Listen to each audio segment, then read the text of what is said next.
Fasten your seatbelt. It's going to be a bumpy night. Welcome to the Happy Hour Garage, featuring a duo of racing gals who live for the thunder of horsepower, the smell of high-octane fuel, and burning rubber at 200 miles an hour. They believe a day at the Speedway is like a day at the spa. Together, they bring you NASCAR news and interviews and get you ready for the races each week. And now, here's your hosts, Shannon Yoakum and Maureen Kelly from the Happy Hour Garage.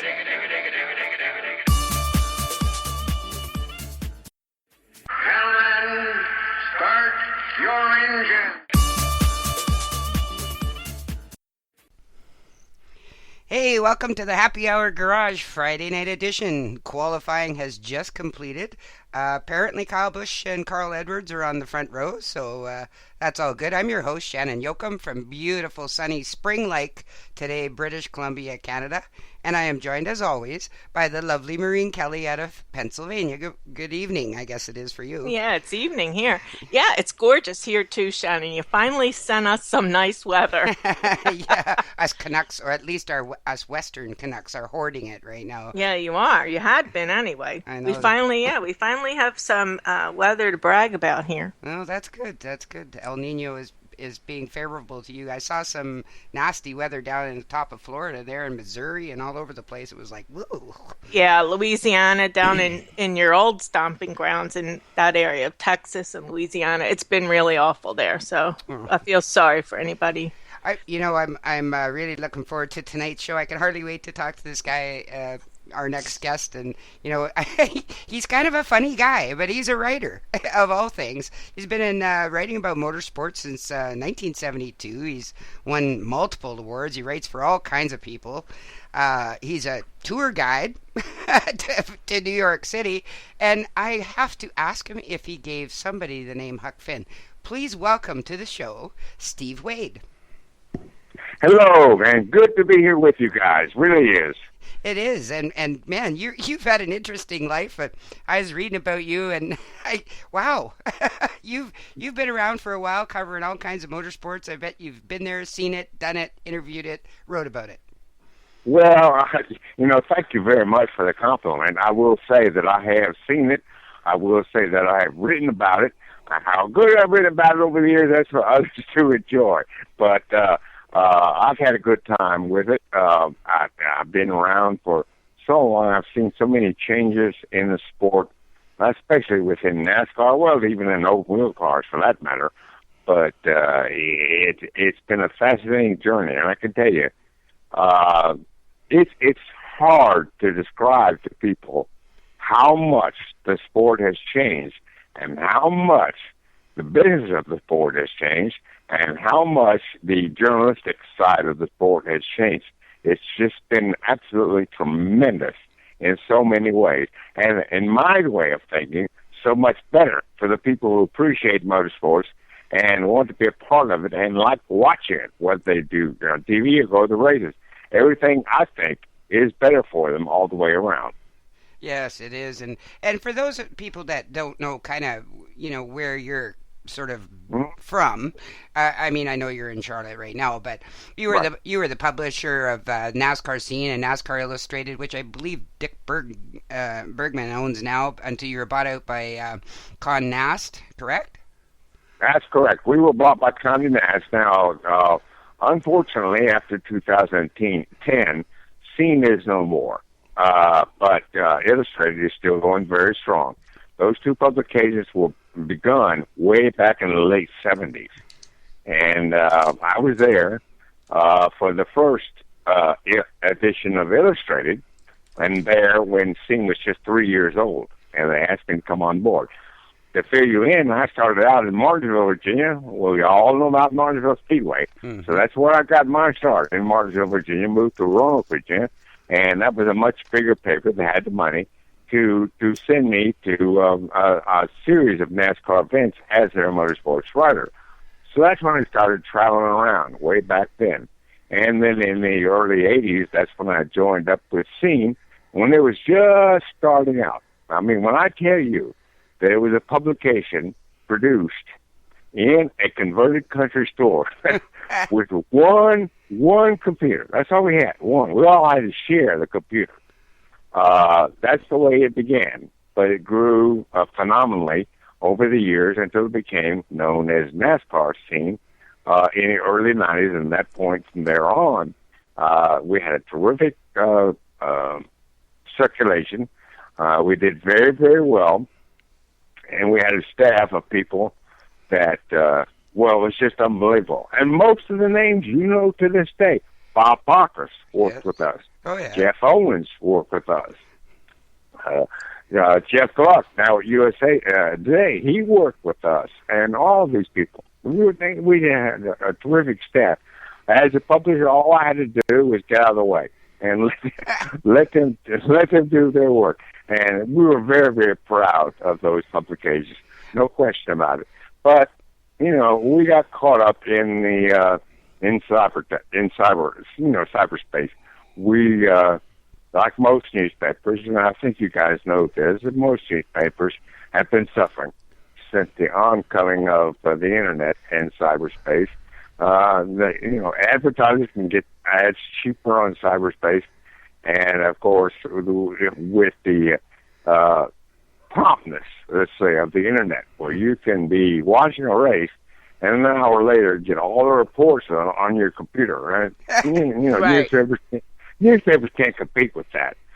So eventually, Scene had to go away because of its failures to fight against cyberspace and its failures to attract a lot of advertising dollars. But it had a heck of a good run, and I am very, very proud to be a part of it. I thought. Go ahead, Sean. I was going to ask you where you were originally from. I'm just trying to place your accent. It's kind of a mix. It's all over the place. It is. It's not. I'm a Canadian, so of course I don't have an accent. It's you that has the accent. But where were you born? Well, I was born in Richmond, Virginia. You were from Virginia. The reason I'm a Southerner through and through. I admit that, and I'm proud of it. But the reason I don't have an accent per se is because my father was in the military. Therefore, I lived all over the world. I was an armed brat. I lived in Puerto Rico. I lived in Staten Island. I lived in Petersburg, Virginia, Lawrence, Kansas, Japan for 3 years. And so whatever accent I might have developed had I remained in the South all that time was long gone. I came back from Japan as a 12-year-old who knew Japanese. I could speak Japanese. So I obviously wasn't quite your ordinary Southerner, but it's an experience I would trade for the world to see the places that I saw as a child and as someone, going into puberty and teenage years that really left an impression on me, and I wouldn't trade that for the world. Well, by the time I got back to the United States and was in high school, I was a Virginian. I was in Virginia for all the way through high school and college, and actually my first 11 years as a sports writer, all in Virginia. I didn't come to North Carolina until 1981. So, by and large, I've had the experience of being all over the world, but as I've just explained, I'm pretty much a Southern guy. How did you first get involved in covering auto racing, Steve? Oh, that's a good story. I worked at the Martinsville Bulletin. That was my first job right out of college, to work at the Martinsville Bulletin, a newspaper in Martinsville. Well, it wasn't very large, and it didn't really have a lot of sports to cover. But, of course, one of the major things it had to cover was Martinsville Speedway. That was the only major league sport anywhere near the town. And so it was treated with, great respect. Now, there were one sports editor and 2 sports writers on the staff at the time. This was 1971. I'm giving you my age real good right here. That was 1971. And they came up to me one day and said, "You're going to cover the Martinsville race." I said, "What?" He said, "You're going to cover the Martinsville NASCAR race. We'll get your credentials and go out there and do it." Well, I didn't know anything about NASCAR. I mean, I'd heard of Richard Petty and Cale Yarborough, but I'd never seen them. I'd never seen a race in my life. And I got lucky. I went out to Barnesville, and I just sort of walked into the PR office kind of wide-eyed. Clay Earls, of course, was the owner at the time, a great gentleman, and his PR man was Dick Townsend. And the late Dick Townsend, he was from that time forward, he became known as the best PR man in NASCAR, period.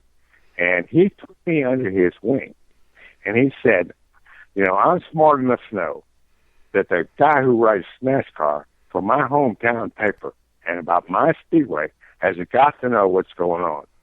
So you're going to go in the garage area with me. What was in the garage area? Of course, it was just open pits, what it was. So I went in with him. He introduced me to the drivers that I got to know later. That's where I met Richard Petty. That's where I met Bobby Isaac. That's where I met David Pearson. That's where I met Bobby Alzer. And I just, you know, said hello and shook their hands, and they were very nice to me. And then I told Dick I wanted to write some kind of piece about a novice rider discovering NASCAR for the first time.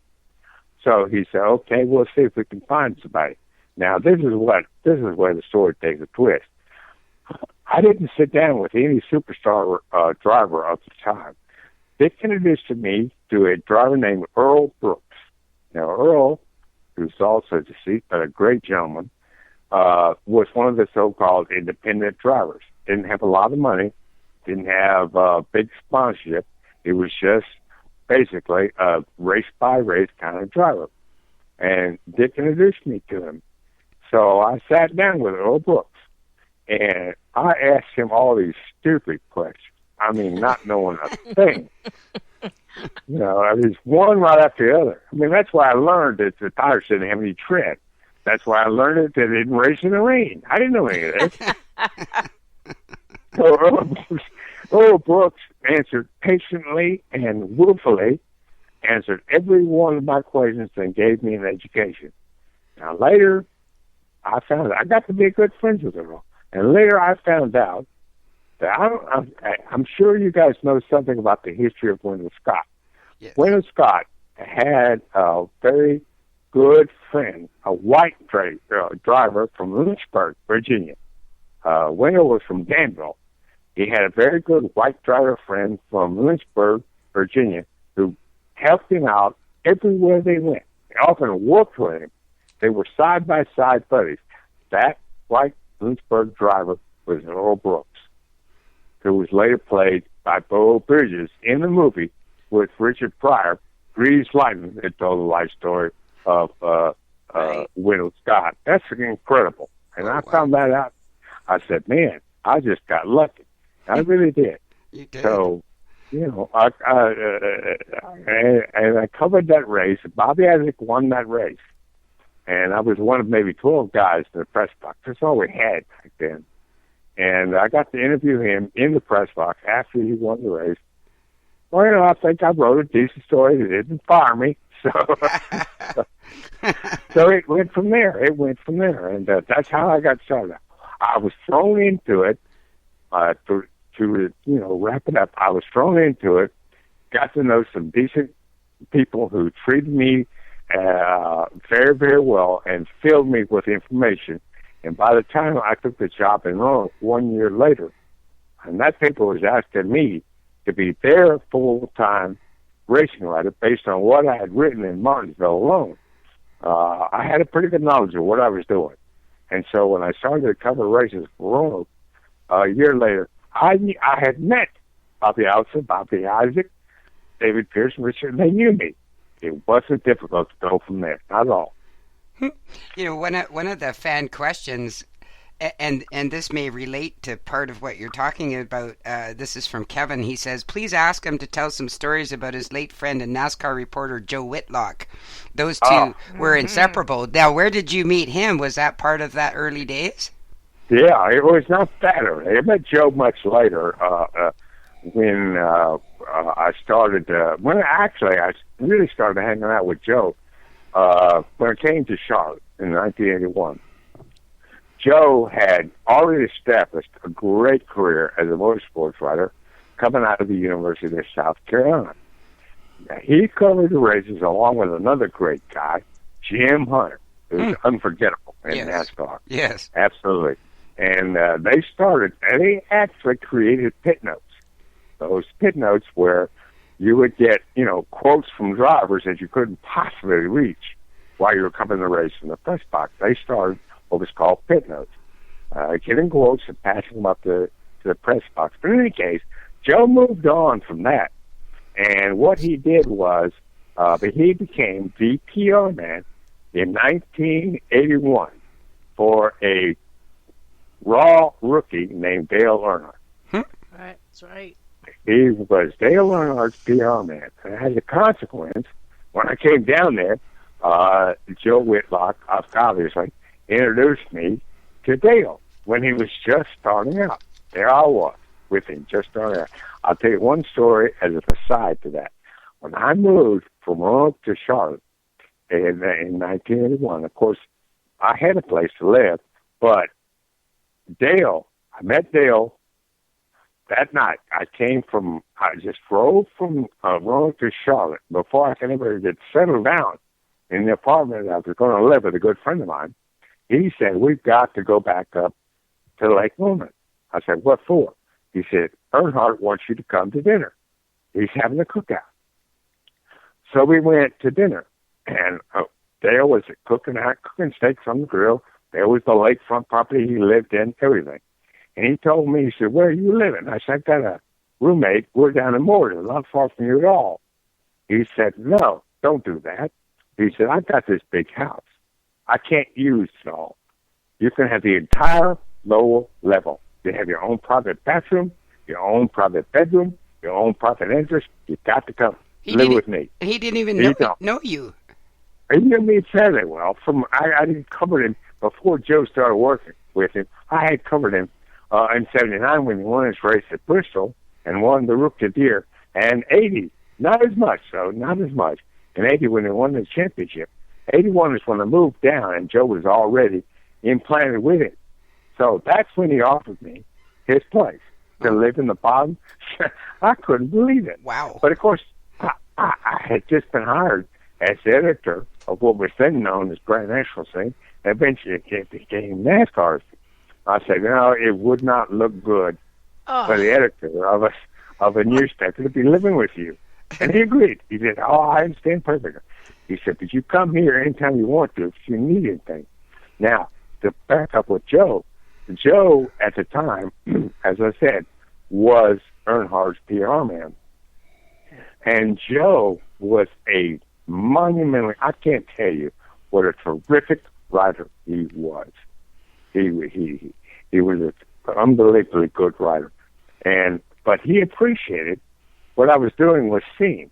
And one of the things he did every day when he got Scene about the week was sit down at his desk and read Scene cover to cover, and then tell Earnhardt what was going on by reading from Scene, so that Dale was always kept up on the situation. So I decided at the time that it'd be a good idea. We started Illustrated. It'd be a good idea to have someone of Joe's caliber writing for us. And as a result of that, Joe began to write for Scene and for Illustrated. He wrote some great stuff. And I really think this is what exposed Joe to most of the racing fans at that time and how much they appreciated what he did as a writer. And not something, the PR man was our end. The writer was the fans' end. And Joe did such a good job of that I think it really, really enhanced his reputation in motorsport. And he always appreciated it. He let me know.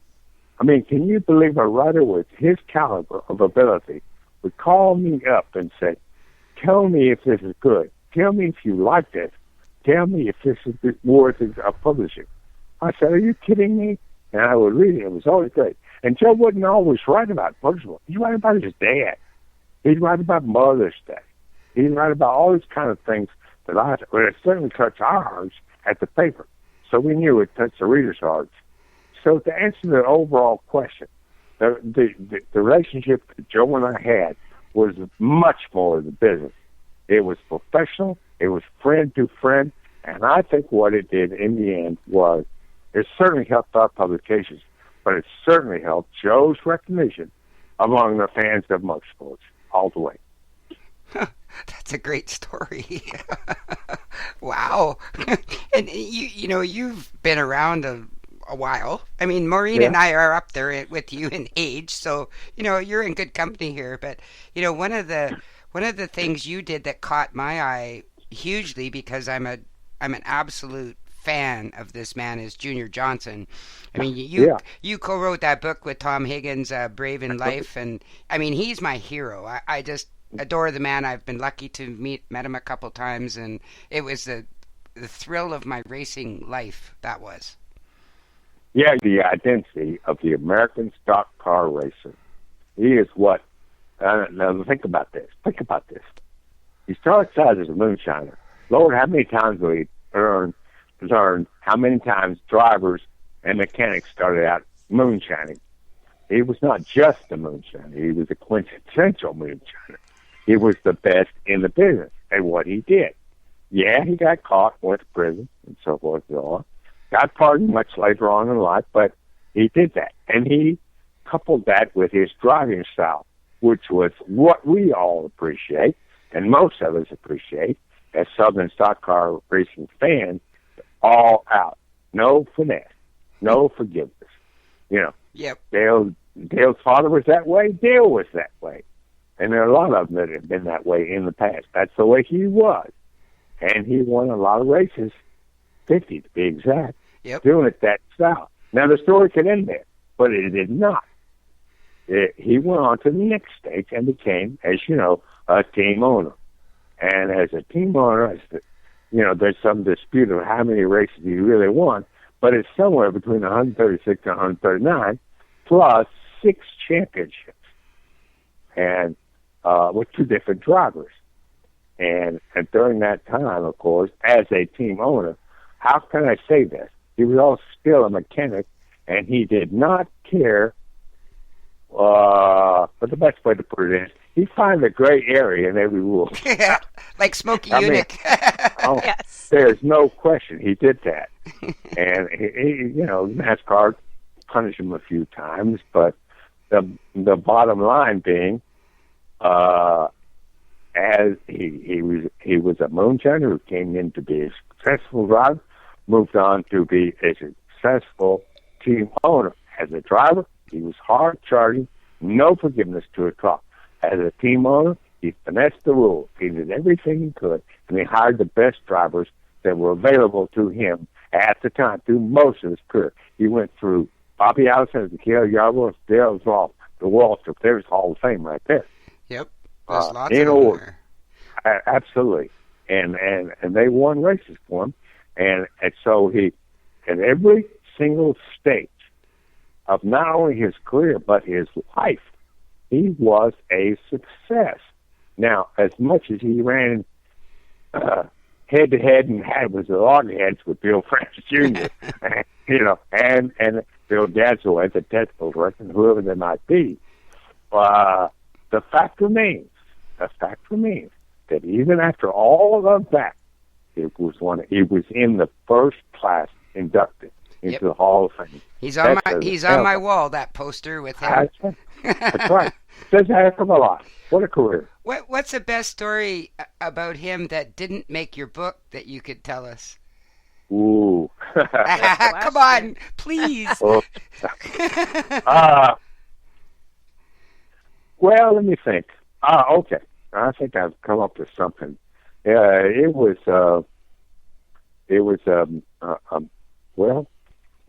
a strange situation. Cale was driving for him at a time, and no, here's a better one. This one is not funny, but this one is true. Bobby Allison had a great year with Junior in 1972.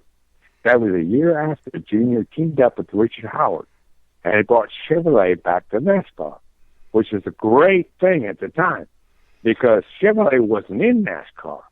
And Chevrolet was the most popular car in America. Absolutely, the most popular car in America. And it wasn't in NASCAR. I mean, the Plymouths and the Dodges and the Fords, they were heading up the show. Well, Junior got this Chevrolet back in NASCAR, and by doing that, of course, he got huge General Motors support.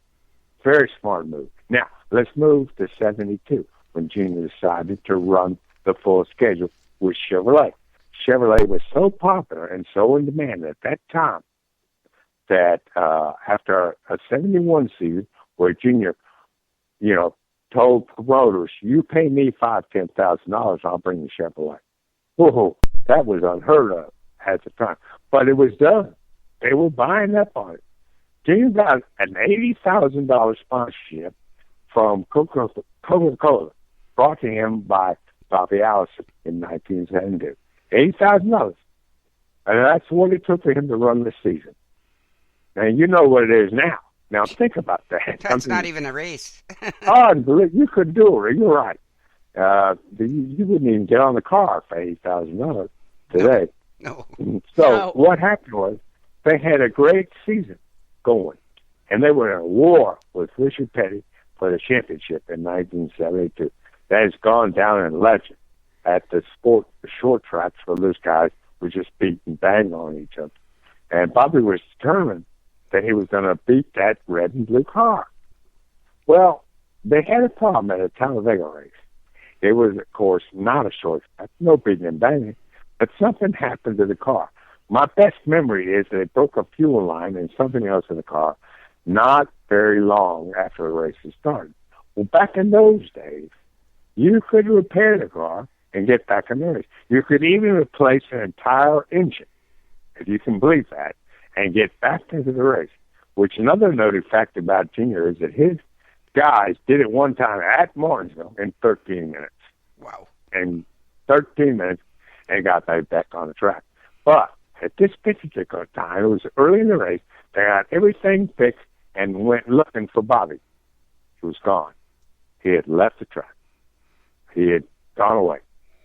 Now, this didn't sit very well with Junior, who has since said from that time that if Bobby had been there and we had been able to finish the race, we might have well won the championship, which they eventually lost to Richard Petty. Not by a great amount of points. I honestly don't remember what, but it wasn't a great amount. And they could have won the championship, but they could not find Bobby. Now, I'm not faulting Bobby. I mean, he may have been in a position where he didn't think there was any hope at all, and so he decided to leave. But that was the nature of the sport in those days. If you got the car fixed, you can indeed go back. You can still do that to a certain limit. Most of the things that have broken the car now are too complicated to fix. Back then, we were talking carburetors, oil lines, simple stuff, fuel lines, fuel pumps, things that don't, are much more complicated today. So that is one story that Junior talks about a lot, but adds to the fact that he didn't begrudge Bobby much anything because he knew this situation back then looked impossible. Now, at the end of the season, they had a little bit of disagreement. It wasn't about their experience again together as much as it was about getting Bobby to commit for the 1973 season. And Bobby was working on his plan to drive basically for his own self to be in command of what he was doing. And so he was putting Junior off. Well, finally, Junior said, I've got a guy that's going to drive for me that I think is the best driver available in NASCAR right now. What are you going to do about it? Bobby said, hire him. Well, okay, Junior did. It was Cale Young. And Cale went on to win 3 straight championships for Junior and with Junior. And Bobby has said since, man, to me, many times, if I had stayed with Junior, I would have been much, much better off and won championships than I am now. And Junior agrees with that, but it didn't happen. But that story right there, to me, indicates, something that may not have been the best time in Junior's life, but or Bobby's for that matter, but it indicates how fragile relationships in racing can be between a team owner and a driver, no matter how successful they are. And that remains true to this day. You're right. I was just, as soon as you said that, I was thinking about, we think of Mr. H and Jimmy Johnson, and yet I guess it really could just be as fragile as that one was. So how about a story about one of my favorites going back, the King? Uh-huh. How about your relationship with Richard Petty? Well, the thing about Richard was, especially during his early going in the late 60s, on in the 70s, he was unbeatable. He was unbeatable. And I think the one of the better Richard Petty stories I've ever heard. And I saw this. Now, you have heard many times how Richard Petty would sit down and sign autographs until everybody was satisfied. A lot of people think that's legend. I can tell you this. I was there at the Martinsville race, or North Wilkesboro, probably both. But the race was over. And, during this particular time that I watched him, in 72 through 74, of course, he was always in a scrap for the championship. And, of course, in 72 and 3, it was up against Bobby Allison, Kelly Yarborough, and others. But he never shied away from signing autographs. In the day and the era when you could go down, you could leave the grandstand, walk across the track, and go into the pit area and meet your favorite driver, because he wouldn't be gone. He didn't have a motorhome to go. He didn't have an airplane to catch. He was there waiting for the guys to load the truck so he could get on the hauler and leave with them or follow them in a car. So Richard Petty would sit down at the back of his hauler, tired, sweaty, towel around his neck, and sign autographs. Now, at this one particular time I was there, I said, I'm going to sit here or stand here and watch how long he signs these autographs to see if what I've heard is true or not. I was there for 2.5 hours. Holy. Watching this group of fans crowded around it. He signed every single one of them for 2.5. I barely made deadline. I mean, it was some. It didn't end until Dale Earnhardt came up, grabbed him under his underarms, picked him, and dragged him away. That's when it ended. I saw that, and I said to myself, well, everything they say about it is absolutely true. And it was. Unbelievable. And that leads me actually to a fan question perfectly. Ryan wants to know, in your 40 years of doing NASCAR, what's the biggest thing that has changed, in your opinion?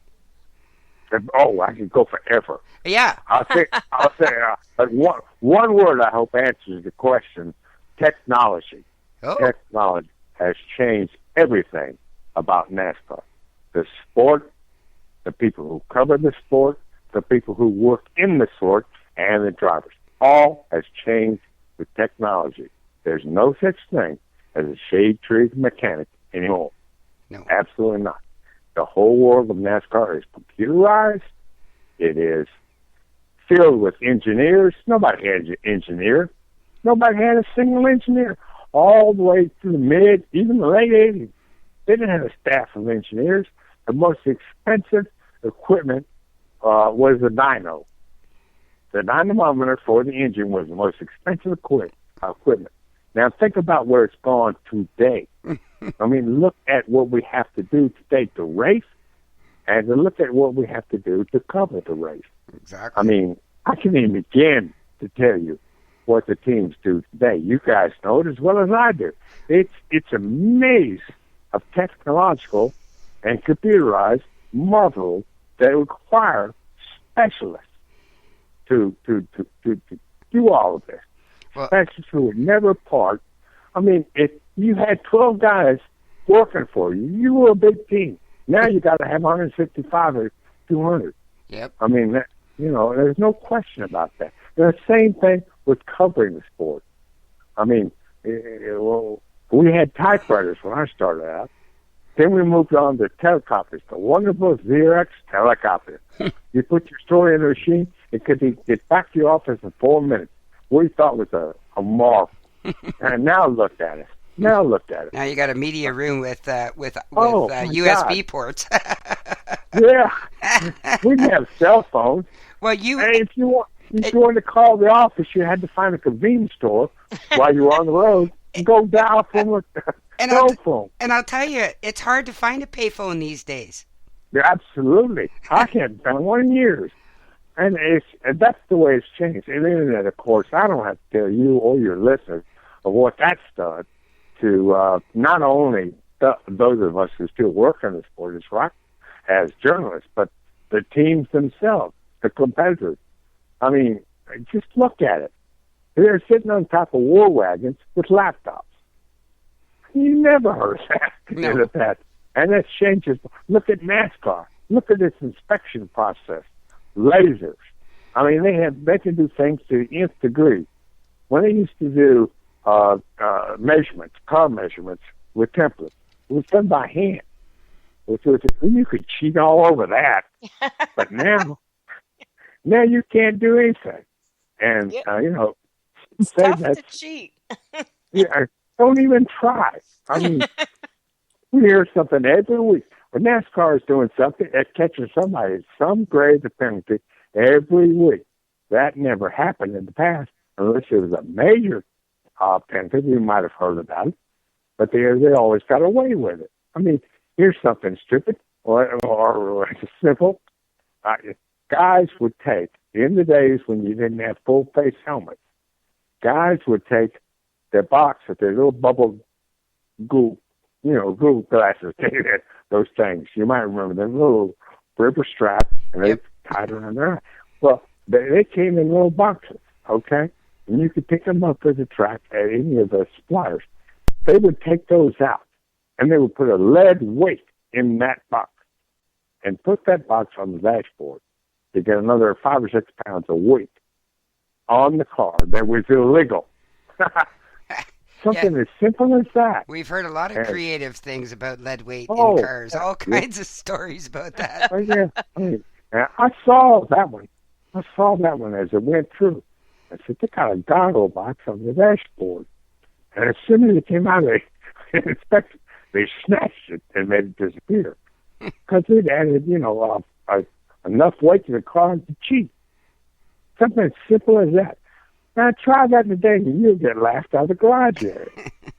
I mean, so the simple answer is take a look at the lack of technology back then and take a look at the technology today and the sweeping changes that have taken place. We're now in the computer age. We're now in cyberspace. We're now in everything. And that's the biggest difference in NASCAR from then till now. It covers everything. Everything. Steve, I have a question that a fan actually came up with for Travis. He asked, what do you miss most about the 80s and the early 90s in racing? That's an easy answer. The thing I miss most is the camaraderie. The camaraderie between the drivers and guys like me, and crew chiefs and guys like me, and even team owners and guys like me. Because it was so much simpler then that in order to get our job done as the motorsports writer, we had to get to know these guys. We had to become trustworthy to them to get the best stories. We had to go find them at the racetrack. They were not brought into us as they are today. You can sit in the media center today. You guys may know this. You can sit in the media center today and never leave it. Yep. And they will bring in 12 drivers to you. You can write your story and go home, never having left the media center. Now, that's not necessarily a bad thing, but that is a different thing. back then, late 70s, early 80s, all the way up to the 90s, you had to leave that media center and go find these guys and ask them questions, and if they had the time to answer you. Well, by doing that, they got to know you. They got to understand what you were trying to do, and they appreciated what you were trying to do. So they made time for you. So your interviews were not done in the media center. They were done in the back of the hall. And 9 times out of 10, you showed up at lunchtime, you got to eat their lunches. They said, thank you. Well, Leonard Wood did offer me some lunch last time I was at the track. I got to say that. I got a double-folded question here from 2 different fans. One wants to know who was your best interview. His name is Greg. And the other one, Jimmy, wants to know who was your worst one. Well, yeah. Over the years, of course, Richard Petty always had words for you. He never dodged an interview. So over the years, I think that, if I had to name somebody that was tops, it would be Richard Petty. Now, I had a very special relationship with Dale Earnhardt, and I got some really good stuff out of him because we would talk about things beyond race. We would talk politics, welfare, everything. And I didn't print. We just talking. By talking it, I gained his confidence. It didn't have to do that with Richard. He was very outgoing. To answer Greg's question, I think in later years, as we have gone, into the 2000s and beyond, the best guy in the garage here, great, logical, heads up, sense, answers that made sense with Jeff Burton. Jeff Burton was the diplomat for the garage area. He had good, logical, complete answers to everything you asked him. And that contributed, I think, to his career. And I think that's what makes him a very good television analyst to this day. So in my relationship, I was a little bit different than most motorsports writers. I mean, I like to think so anyway. I had a good relationship with a lot of drivers. Didn't have a whole lot of trouble talking to them. Darrell Walsh, he could talk whenever he. The worst, well, okay, I'm going to get in trouble here, but we won't tell anybody. We won't. Until I think, and please take this the right way, until I think he matured, which I think he has today, and faced some adversity that has taken some of the starch out of his tail. It was Tony Stewart. He didn't have much time for you, no matter who you were. He was somewhat hostile to me, and he was very smart at point, and he was insulting. He came in to some press conferences in the press rooms and the media center, and he'd be asked a question by a media guy, and he'd fire back with some insulting remark. I've seen more than once, but during that time, of course, none of us had much use for him. But I will emphasize that since that time and over the years, I think that he has indeed matured. I think he's a different Tony Stewart now. I think it's because he's had to overcome adversity, and he's had to have a good look at himself and see where he was and what he has come to.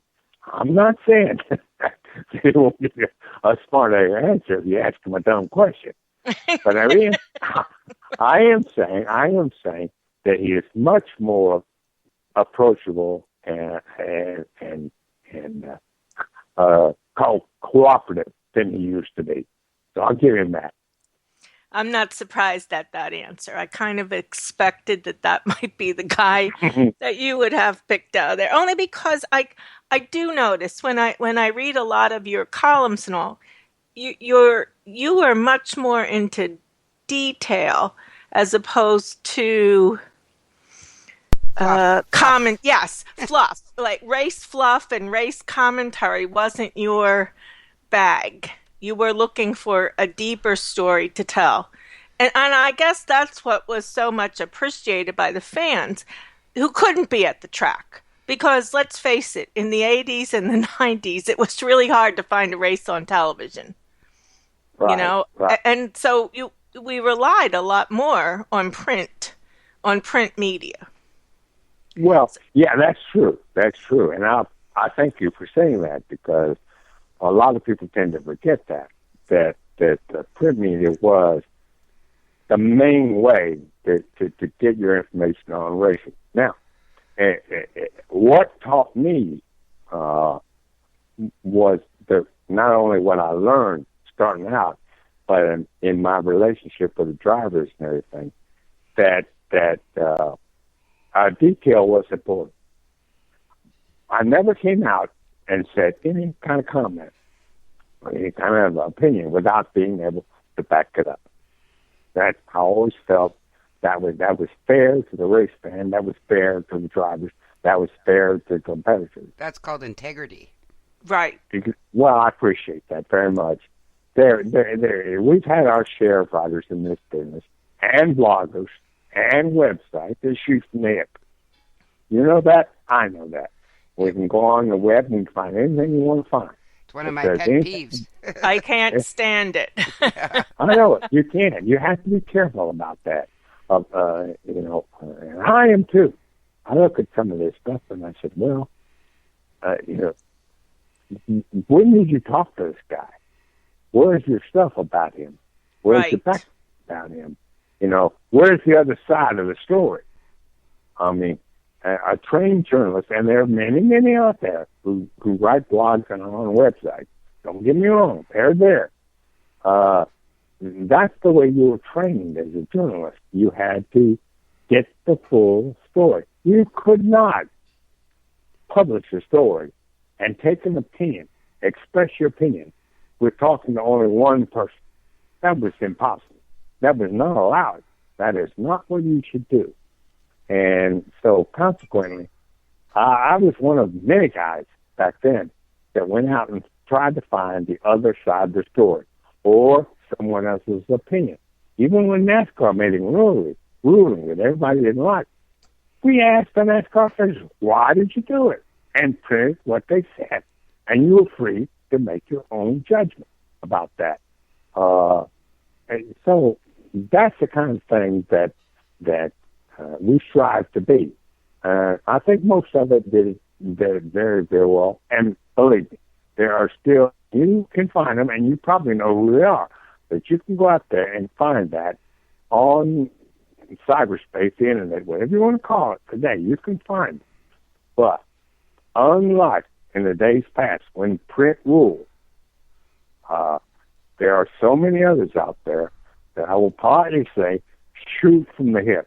And you have to be very, very careful about accepting what they write as the truth. That's all there is to it. We don't even put most of them up on our website. No. Good for just you. for that Good reason. Okay, Good so how about a funny story? What's one of the funniest things that ever happened to you when you were covering a race? Oh, gosh. There's so many. I'll tell you the classic. Tell us all of them, please. I'll tell you my classic. I've told this story before, but not so very often. But it's my classic. This was a race at Martinsville again, and I was helping out Martinsville at the time. They were shorthanded, so they asked me if I would just help them out with pit notes until Sunday's race coverage. Sure, I'll go down and talk to the drivers after they qualify or practice and send them up to you. Well, I went down after qualifying, and I can't remember where he qualified, but Harry Gant was very upset. I'd never seen him this way. Most days I did Harry's, he's golden guy. And I said, what's up? And he said, damn short tracks, I'll plow them all up and throw them away. I said, you don't mean that, do you? I sure do mean that. So I printed it. Send it up to the Martinsville Brush Box, and you can just imagine. That ended up in every newspaper and radio report that was there. That all went over this. Oh, man. Well, of course, Clay Earl saw it. And Clay, you don't want to upset Clay. You didn't want to back then. Clay came up the hard way, so he took everything personally, and he was going to address it personally, to get my name. So I said, oh, boy. Well, the next morning, I went back to the track, and, of course, every paper had those quotes about Harry. And I was on my way down to what was in the pit area. They didn't have a garage then. And I went down there, and the first person I ran into was Richie Rudd. And instead of saying hello to me or how you doing, he said, why'd you send that up about Harry? He trusted you. I said, oh, Lord, that's right. He did trust me. I said, well, what am I going to do now? So I told myself, well, you got to keep going until Harry runs into you. And when he runs into you, take your medicine. I mean, take the punch. Try not to fall down, but take the punch and get it over with. So I said, okay. The next person I ran into, right in the area around the Victory Lane, where it was then Martinsville Victory Lane, was Harry Gant. There was no one around us. So I put my hands down to my side and just almost closed my eyes and said, okay, go ahead, take the punch, and let's get it over with. And instead, Harry came up to me, extended his hand. And so I shook his hand, and he said, damn, Clay Rose almost pulled a gun on me. And he thought that was funny? He was smart. I breathed a great big sigh of relief that I wasn't going to be bleeding from my nose or any other part. And so I said, well, what did you mean? And so he told me. So I took all the notes about it. And the next day in the race, guess who won the race? Harry Gant. Harry Gant. He got out the press box for his victory interview. First question asked to him was, well, where do you finish your tracks now? And he posed with a picture with Clay, and they shook hands. And I prided myself on the fact that I had taken all his notes about what he was talking about, and I wrote a column about it to explain Harry Gant's thinking at the time, which wasn't all that negative about short tracks. He was more or less complaining about how his team couldn't get that prepared for that particular short track. Exactly. And so I made that very clear in a column afterwards. But I escaped my life there. So never been slugged by drivers to this day so far. Well, and that actually leads me. I know we're running out of time here with you, and I could talk to you for hours, honestly. And I know Maureen feels the same way. We have absolutely. Like 50 more fan questions for you, but one of the things I want to address is what you just said right there, and something that Steve Burns, who helped me do what we are doing right now, once said was, you have to decide whether you want to be famous by saying something that guy told you in confidence and publishing it, or do you want to be his friend and know that in the future he will talk to you again? What's your thought? The answer is his friend. There's no question about that. Any writer, in my opinion, or any broadcaster who prints or says something that was told to him, which the driver thought was in confidence, and betray the trust. That's what I thought I did with Harry, especially if the rookies came up to him and said what he said. I thought I had done that. And you can't continue to do that and be successful in this business. No. Absolutely cannot. Now, there's a difference in what I'm saying. Understand what I'm saying? If you're the guy's friend and he trusts you, that doesn't mean that you can print or write or broadcast an opposing point of view. You are supposed to do that, but you are supposed to take him at his word and show him in print or in broadcast that you are representing him and saying what he said in honesty and in its entirety. Now, if he says something that is a controversial or goes against something, you have to go get the other side. He needs to understand that. He needs to understand it. That's your job. And you present both sides of the story. But as long as you present his side and his comments accurately, call accurately, then he will not hold anything against you because he can't. You did exactly what you were supposed to do. You represented him fairly and accurately.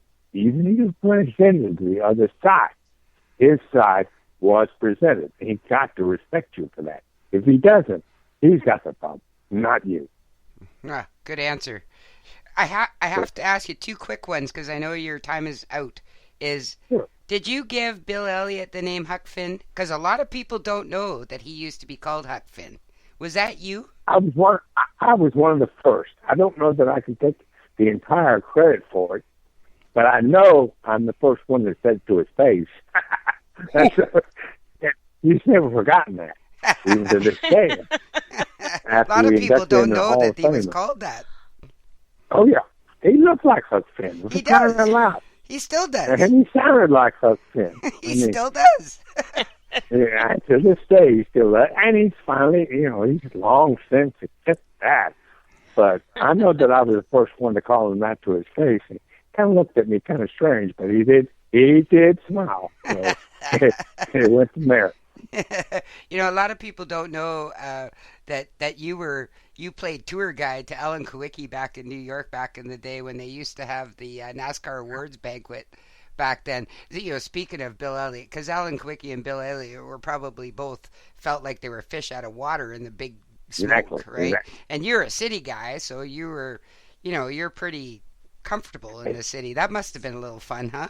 Well, it was Winston. Then the sponsor, of course, the Winston Cup Circuit, asked me both times to take Bill on a tour of New York and later to take Alan. And so I did. And I was asked to do that by Winston. I kept wondering what guys want me to do it. Well, after taking Bill to Little Italy and to Jazz in the Village and down to the Port Authority where he could see working women, shall we call it. Okay. I mean, I don't think Bill really expected it all. He had fun with it. He really did. He said, I had a good time. I said, I didn't really understand that foot music you made me listen to. It was a jazz club, but it was good. It was different. And he didn't think it'd ever be recognized down there. We went to the men's room. The first guy coming in the men's room after he got there was, hey, you're Bill Elliott. So oh, my. Yeah. So, and then, of course, Alan was no trouble. I mean, Alan, we had a very good time together. As a matter of fact, Joe Whitlock joined Alan and I on the tour that Winston wanted me to take you on. Well, once again, I took him down to the Village. I said, I guess you're not a big fan of his. He said, no, I listen to everything. All right, well, we're going. We got tickets. So we went down to the Village, and we lucked out because playing down there was the big band of the great Buddy Rich, the drummer. Oh, man, it was a wild show. He was fantastic. And Alan left there wide-eyed, and we did too. We had as much fun as he did. We had never experienced anything like that. So we had, it was fun going out with both those guys. And they were, Alan, of course, was a friend until the end of his life, and Bill remained. So every time I run into him, now that Chase is out there, I see him a little bit more every now and then. And we just smiling, talk about the old guys being out there. Hey, the old guys are where we all came from, and I always say you don't know where you're going till you know where you've been. You're exactly right. Speaking of that, where are we going? What do you think about the charter and the caution clock and Cup guys running in Xfinity? Like, I know that's a big question, but I'm with everybody else. We are in uncharted territory. We are.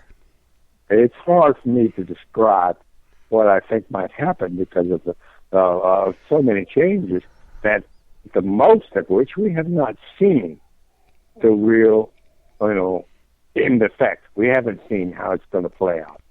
It's just started. I'm sure that some of this will bode well for the sport. I was not a fan of the chase when it started. But now I have really no problem with it.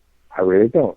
because I've noticed that as we go deeper in the year and the chase begins, what is everyone talking about? They're talking about the chase. Yep. In years past, we didn't have anything to talk about, especially when the driver won a championship at Rockland. 2 races to go for the end of the season. Yes, exactly. To me, that is a good thing. That's a good thing. It provides us with some drama and some interest. I mean, it's, manufactured, but it's still good. I'm with you. It is manufactured, but what playoff system isn't? Right. I mean, here in Charlotte, we're crazy about of course, the Panthers. Man, they only lost 1 game in the regular season. Yes. 2 games. And what happened? They didn't win a Super Bowl. That's because of the playoff system. Right. So call it contrived if you want, but every major sport has a playoff system. So we had come to, accept that. Now, the rest of this stuff, I can sort of understand why it's done, but I had my doubts. I don't know how fans of Truck Series feel about the 20-minute caution thing. I understand the concept of it, but I think it has a tendency to slow down and make races even more boring, even though you're trying to give the teams an opportunity to make the trucks even better and learn from that.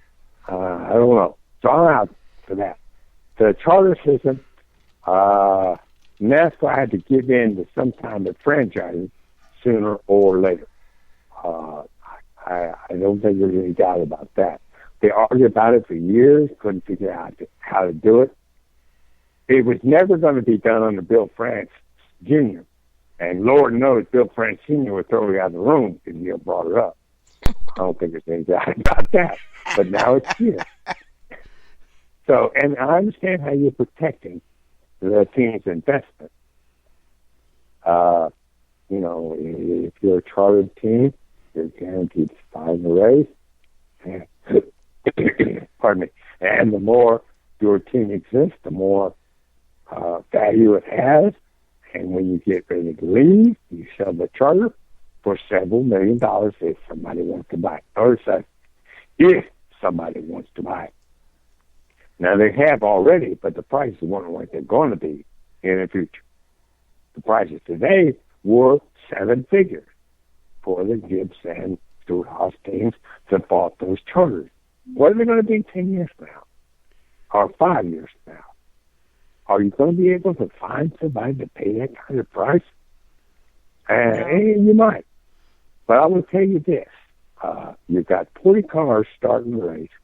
Qualifying, you can go out there and see one's a pole, but you're not going to pay attention to qualifying anymore. You're only talking about 4 spots possible. As we know, after Daytona, we haven't even had that. We're only talking about 4 spots for, I call them the at-large team, to have a shot and get into the field. You've done written off qualifying for me. Do you think they are making it too elite? Well, yeah. Into a role. Let's put it this way. You're never going to see another Alan Kulwicki in this sport. Never. You're not going to see one guy who owns his own team come into the sport and hope to make it to a level. Those days are gone. No way. That's all over. That is over. And that's a shame. The best we could hope to see maybe this year wouldn't it be neat to see the Wood brothers in there for the championship? Especially after all that charter business. Yeah. You took the words right out of my mouth. I know I'm here lately, but I'm sure the readers are tired of me. No, we're not. Absolutely not. A couple of times. But I think that's what's going to happen.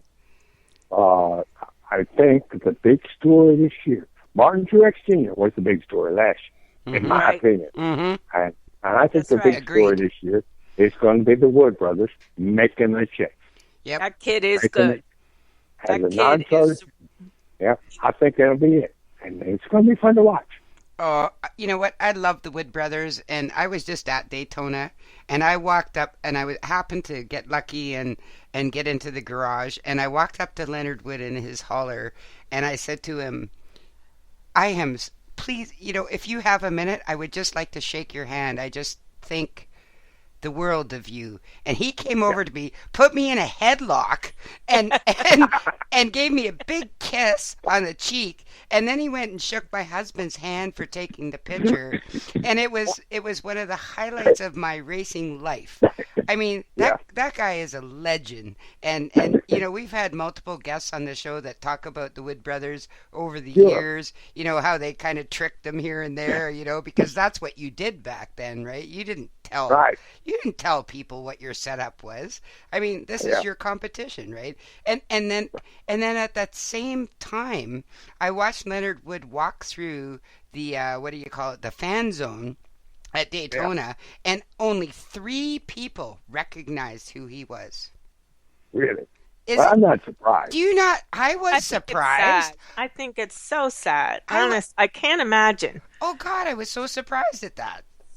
Well, you know, you're exactly right about the fans not able to be recognized as who they are because of the passage of time. That is one thing that has been our theme for the entire evening, if I am correct, that we have lost, to a certain degree, a concept of where the sport came from and the people who made it. You are right. I think that's definitely a strong truth.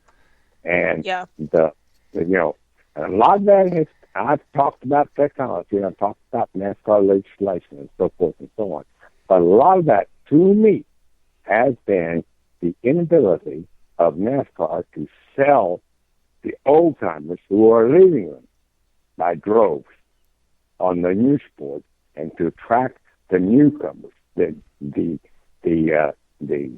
demographic they want, 18 to what we call 39. There's nobody at the track that age. Nobody. No. Nobody has.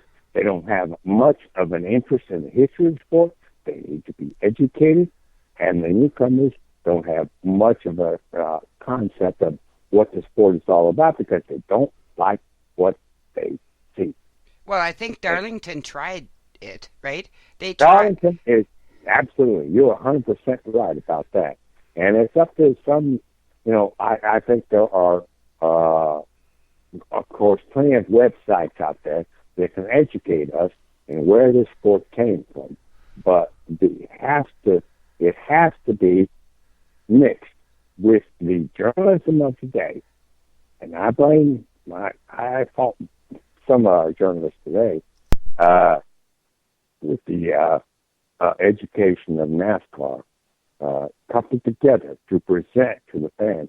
You probably didn't know this, but here's what happened. Here's what went on. And here's what you need to learn. And that way, you might get a bigger impression of what's going on today as to where we come from. I said one time in a speech to a group of veteran fans who worship the old days, still wanted to live. And there's several clubs out there that do that. And you probably know of some of them that one tried to promote the way it was in the old days. I told them, and I believe this is true, the day that NASCAR forgets about its past is the day it has no future. Absolutely not. You are so right. And I'm not talking about old users like myself. I mean, you know, a lot of the stuff I've written over the years is about stuff like that.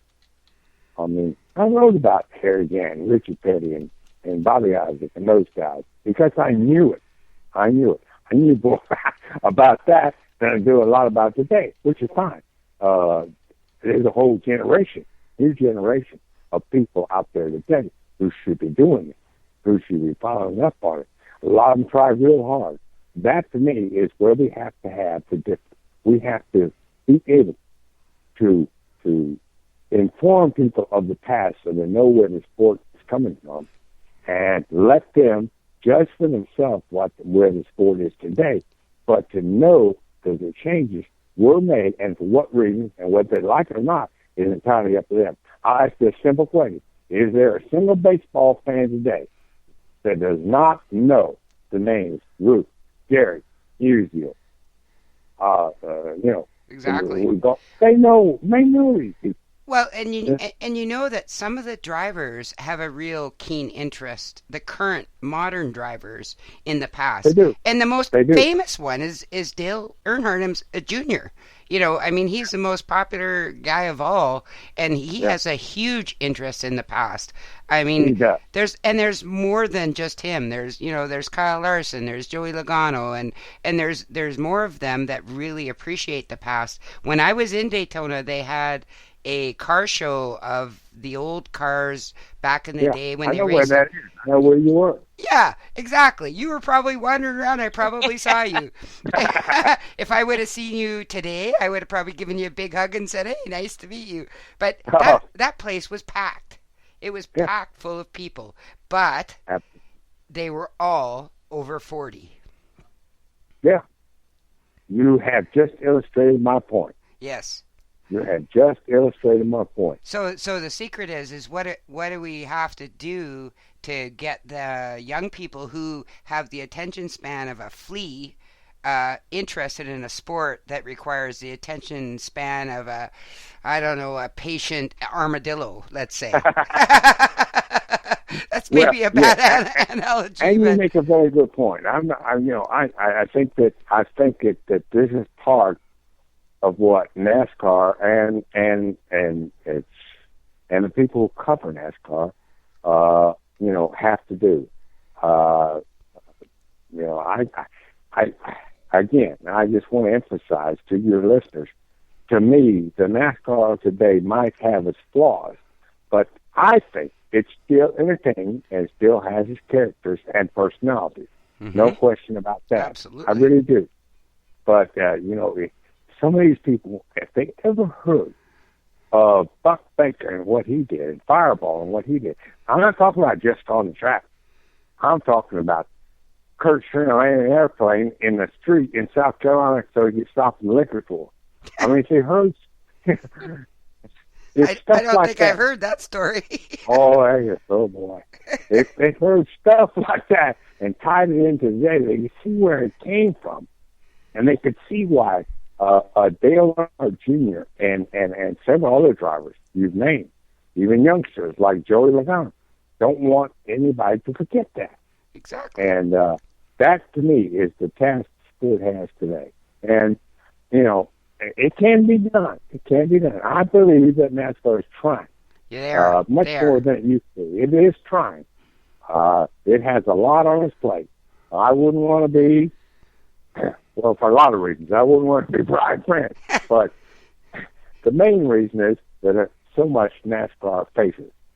It's sagging attendance, it's sagging television, it's bid for diversity, and let's face it, it's got to do that too. Yep. And that's something it didn't even worry about that in the years past. Who cares? No. Nobody cares. No. Nobody cares. They tried a little bit. It's got to be a focal point. Mm-hmm. And that may not be the right answer, though. Yeah, and now I think, and others will agree with me, that it can't forget its past and try to promote that and tie it in to what it's doing today.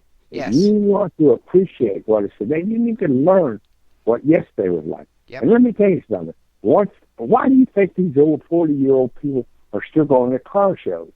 They remember. That's right. They remember what it was like. I had a ball at that car show. Absolutely. They don't want to forget it. They don't want us to forget it. So they are there. The key is, and I think you'll agree with me, the day we see a flock of 20-year-olds at that car show, we'll know we've made progress. Exactly. Yeah. Exactly. That's exactly what Brian France is looking for. And let me ask you this as a follow-up. Do you think NASCAR should perhaps go public rather than be a privately owned company? They're going to have a lot of problems if they go public. I'm just speaking off the cuff now. I'm not anybody that's involved in stocks or anything of that nature, too. But when you go public, you have new bosses. When you go public, as I understand going public, the stockholders now have a say in what you do. the what little bit of that I've dabbled in, I always did something in mail, and you may too. That means nothing to me, but it's a proxy vote. I get to vote on their new leaders. I get to vote on some of their policies. And I'm just a little, little old Steve from Charlotte. I'm nowhere near Wall Street. No. But I get a vote. I don't think you could do that in NASCAR. No, and I agree. But a lot of people have said that, and, maybe they should go public to let the modernists in. I disagree with that 100%. And I'll tell you why. When I posted a picture of the Streamline Hotel under renovation, that was one of my most liked pictures of all. So what does that tell you? Absolutely. I think that's right. And that tells you from the birth of the Streamline Hotel, we may not have always agreed with the decisions made by the France family. And they have not always been right. Lord knows they have not always been right. But you cannot have, I don't think you can have much of a racing sector at all without a benevolent dictatorship. You can't have the leaders being subject to overturned by people who buy stock in the company. Yep. Now, I'm the first to tell you that most CEOs do a very good job, make a lot of money, never are confronted by their stockbrokers. Oh, but it has happened. It has happened more than once, and especially in the banking industry. If the stockbrokers are not happy, you're out of a job. Now we got a new leader who may have a new set of policies that may not work, but transition is not good. It's not good when it comes to this type of type of thing. So there isn't another professional major league sport that is stock held, not that I'm aware of. I can't buy stock in the NFL. I'm aware of. No. So why are we talking about NASCAR? Yeah, exactly. It's not going to work.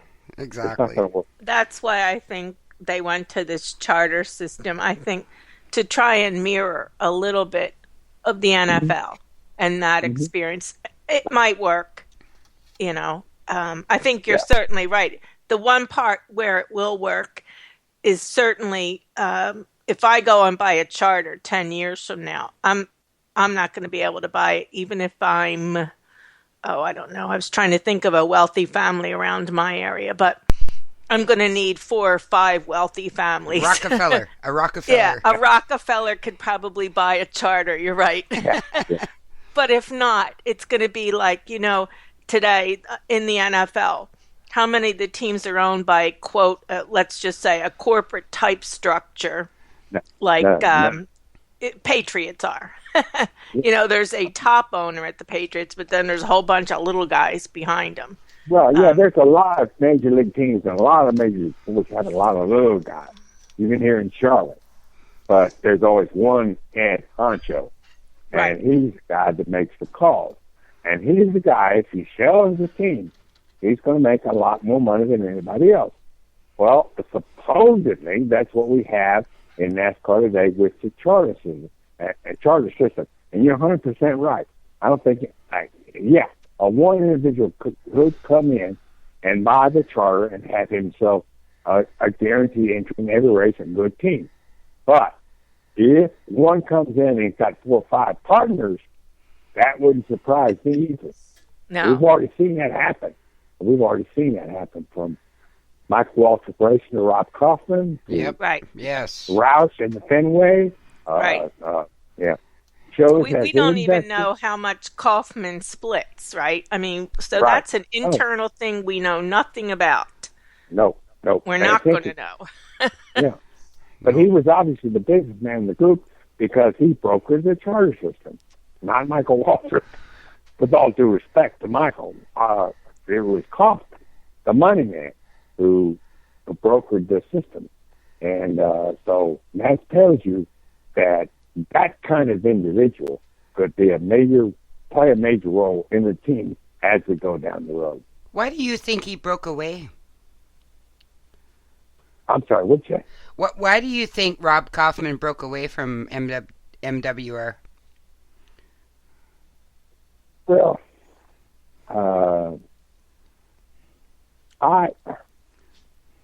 I'm not on the inside, of course, about this type of thing. But if yes, Rob you are. Kaufman, well, no, just take a look. If I'm a guy like Michael Waltrip, and I go out and I find a money man like Rob Kaufman, and it comes in and props up my team, and even if he's propping, my team doesn't produce. And Michael Waltrip Racing didn't produce, but it got in a lot of trouble. I mean, it was Spingate was ugly. Oh, from the fuel gate on, upward, it was nobody in shape, et cetera, et cetera. We can go right on that line, but never mind. Now, if I'm Rob Kaufman and I'm the money man, I'm not going to lose money. I'm not going to lose money. Are you kidding me? I mean, the team is not going to make it. I know it's not going to make it. So, with all due respect, and I think he had to look out for his best interest, and at the same time, he knew that his best interest was probably the same as a lot of the other owners. You can start with Richard Church, go to Roger Penske and Joe Gibbs, and right on down the line. He said, now I'm in a position where if this team goes under, which it looks like it's going to do, I'm going to lose my investment. I don't think so. So he starts the ball rolling about how it can change and he can protect his investment. In other words, call it franchise. I want to get something for my investment if this team goes under. So what does he do? He helps broker the charters, and to make sure he's on it, he teams up with Ganassi. So now he's in with Ganassi, and whatever Ganassi gets in the future, they'll get. And Ganassi, no doubt, got some money from Kaufman to do this. So they're in a better situation. And all the teams that are on the charter financially are in a better situation. But as we've talked about tonight, how much are they going to get? And how much will they really reap when the time comes that they want to get out? We have just talked about how hard it's going to be for one individual to even buy a charter 5, 10 years now for what they're going to sell. But now all of a sudden, we're going to see more partnerships of the type we have already seen. I think that's the way NASCAR is going. It is, and I kind of wonder a little bit. Indy is starting to gain some ground back in the public's eye. I see a lot of NASCAR fans watching and carefully watching Indy. They're suddenly becoming bigger, perhaps because they're more accessible to the fans. I mean, you can walk through an Indy paddock and talk to Hinchcliffe or Montoya or whoever you want. Do you think that NASCAR has gotten too elite? The fans, I mean, I was lucky. The Happy Hour Garage sponsored a car, so we got a garage pass, and I was able to walk around a little bit and talk to some people. But that's kind of a rare thing. Do you think we're getting a little too elite? Well, possibly. They're trying hard not to be, and I don't want to upset IndyCar fans at all. But IndyCar had reached a point where they were practically giving away things to fans. They were. And they were. They had a fuel races. Their television ratings were never as good as NASCAR's. It might be now. I haven't really checked, but they never could match NASCAR's in any car. No. And the crowds were never as big, except for the Indy 500. And they race at places that it's kind of difficult for a fan to sit there and watch the entire race. Yes. So they were at a point where I think, and I know that they offered the fans a whole lot to get them interested. Absolutely. Exactly. A whole lot. Well, your buddy Mike Kellenoff, who, by the way, I have a little message for you from him. I mean, he just started a whole nother website on Popular Speed. covering Indy. Like, as a social media person, I mean, because we have to be because of our podcast, we are seeing a lot more interest in Indy than we have before. You are. I'm sure you are. And I think that's part of the reason, because the IndyCar people have, over the years, slowly built up a decent following by what they've been able to offer the fans, and what the tracks have worked hard to work with Indy to offer them more incentive to come out to a race. And let's be honest here, some of the races have been downright terrific. They have. Yeah, last season was they were amazing racing. There was a lot of amazing racing in Indy. Yeah, absolutely. I won't disagree with that. And, NASCAR, some of them, well, we know, not so good. But NASCAR's tried. You know this as well as I do. Over the years, they have tried. The green light check, for example, is a good example of that. Now, it's been modified, but some people don't like that. But nobody who follows NASCAR likes everything they do. No. Let's be honest about that. But they have tried that. And that's one example of acquiescing to the fans' demand. Give them what they wanted. It's not going to work all the time, but nevertheless, they have made some strides into being able to get the fans what they want. But IndyCar, on the other hand, and you said this just like they have had some great races. And when you see that drama on TV, it's hard to ignore. And that has helped the IndyCar cause. Plus, most of the IndyCar races are shorter, and there are not as many of them. And that's not a bad thing. That is not necessarily a bad thing. We've talked about that. We've talked about maybe, do you have to moderate our schedule? Yeah. 600 miles of Charlotte is ridiculous. I've said that for 20 years. They should make that 400. Absolutely, yeah. Yeah, you can lap 200 to 400, or 200 miles to 400, maybe 500 miles. Take a nap. I mean, there's no reason. Hey, we often brag about that. We have done that. We take mid-race naps. They're not going to do anything. Hell, I'm down in Georgia. When I was covering them in the press box, I was down in another suite, having a Bloody Mary while all that was going on. You weren't going to miss anything, and you didn't. So, that's part of it. That's part of it. But that's not going to change. As far as I told us, it's 5 years for the tracks and the schedule now. They've come to that agreement, which, it helps the tracks out. And, of course, NASCAR, that's one of the other things they have to look at. They have to make sure the track can make money. Yes. So they've done this by guaranteeing them 5 years, and they've done it by increasing the money they're going to get from television and other sources each year by a percentage point, too. Well, and everybody now knows, because they make those numbers public, that it's not in the fans sitting in the seats. It's a television. Right. Like fans keep asking for a road course in the Chase.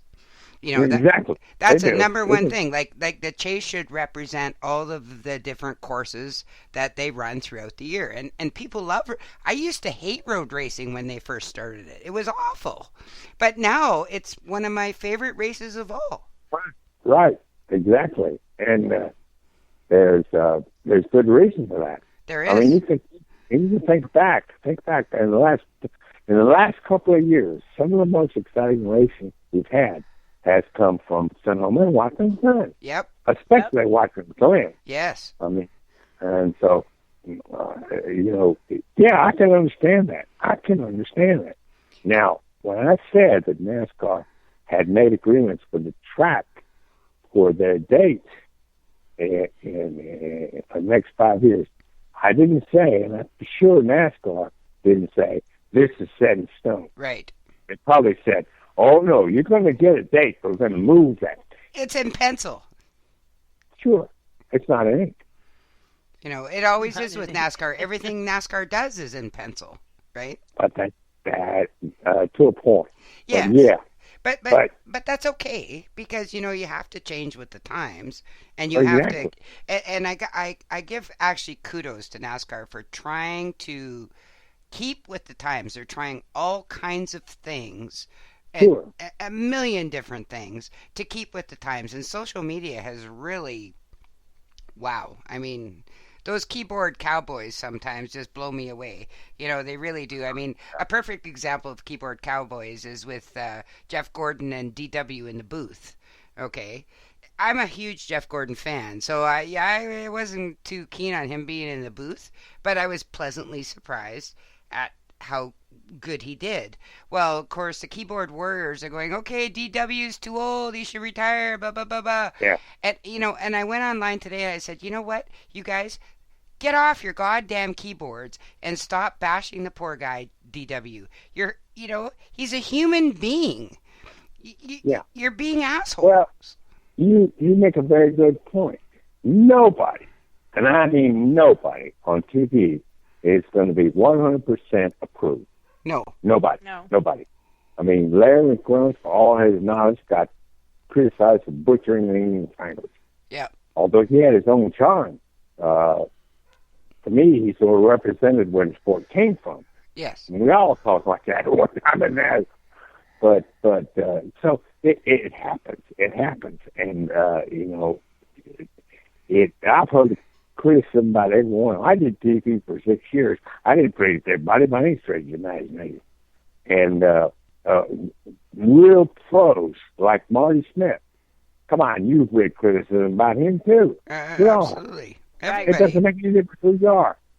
But, you know, my advice has always been just sit back and enjoy the race.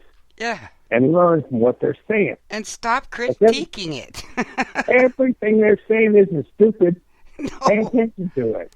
Pay attention to it. Exactly. Stop commenting might about the learn national something. anthem for the next half an hour. God. Yeah. You know, but you know, I think that's just one of the things that come with professional sports. I don't expect you to be a person who appreciates everything, but when it comes to what you've got, all right, here I go back with the technology. Look at what you have got. You've got every race on TV.